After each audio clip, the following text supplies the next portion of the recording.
Quando nós nos reunimos aqui na BRA para discutir o conteúdo do Compliance First Step, sempre veio à nossa mente um conteúdo relacionado a dicas para vocês profissionais que querem vir a ser Compliance Officers, para que ficasse bastante claro para vocês o que realmente é importante no dia a dia para que vocês possam desenvolver os programas de integridade na organização de vocês.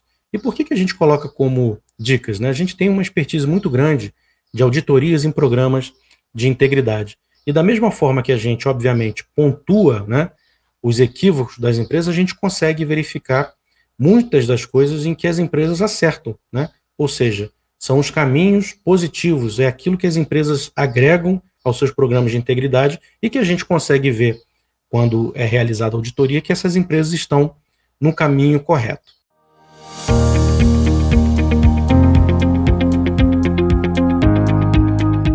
E dentro desse nosso conhecimento, né, e dessa nossa experiência, o que a gente pode trazer para vocês, ressaltando que vocês vão ter isso de uma forma aprofundada dentro do Compliance First Steps? Primeiro, você tem que ter o apoio da alta direção.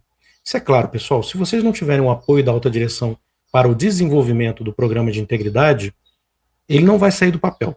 Então não adianta, a alta direção da empresa, se ela quer só documento para de repente demonstrar num processo licitatório, não vai ser um caminho correto. Você tem que desenvolver porque ela tem que estar literalmente de mãos dadas com vocês, futuros compliance officers, tá?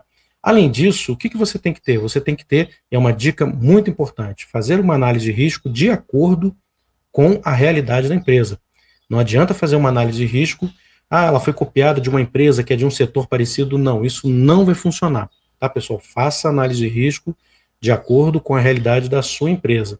E, obviamente, se você realizou uma boa análise de risco, ela vai gerar uma série de ações, ou seja, você vai fazer um plano de ação. E dentro desse plano de ação, você não pode deixar, obviamente, de pontuar as políticas, os procedimentos e o código de ética. Muitas empresas falam código de ética e conduta, outras falam só código de ética, ou outras só código de conduta, enfim.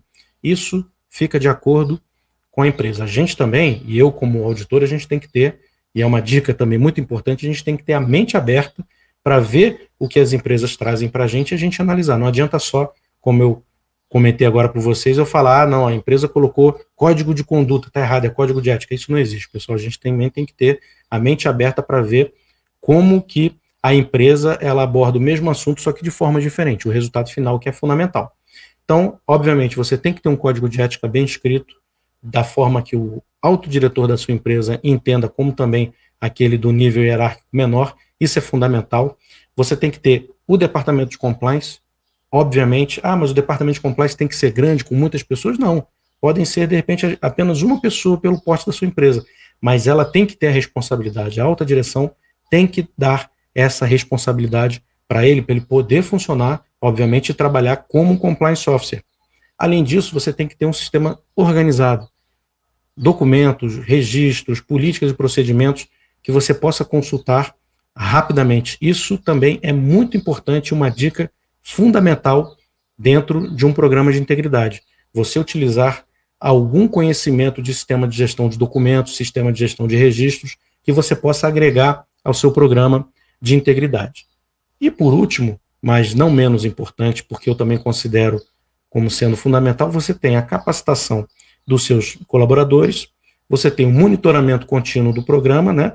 E também, obviamente, um canal de denúncia eficaz e que ateste que o seu colaborador ou qualquer pessoa envolvida possa fazer uma denúncia sem sofrer nenhum tipo de retaliação, enfim, conforme a própria legislação nos aponta. Então, vocês têm aqui algumas dicas que são fundamentais para o sucesso do programa de integridade e que, obviamente, estarão e estão dentro do conteúdo do nosso Compliance First Steps.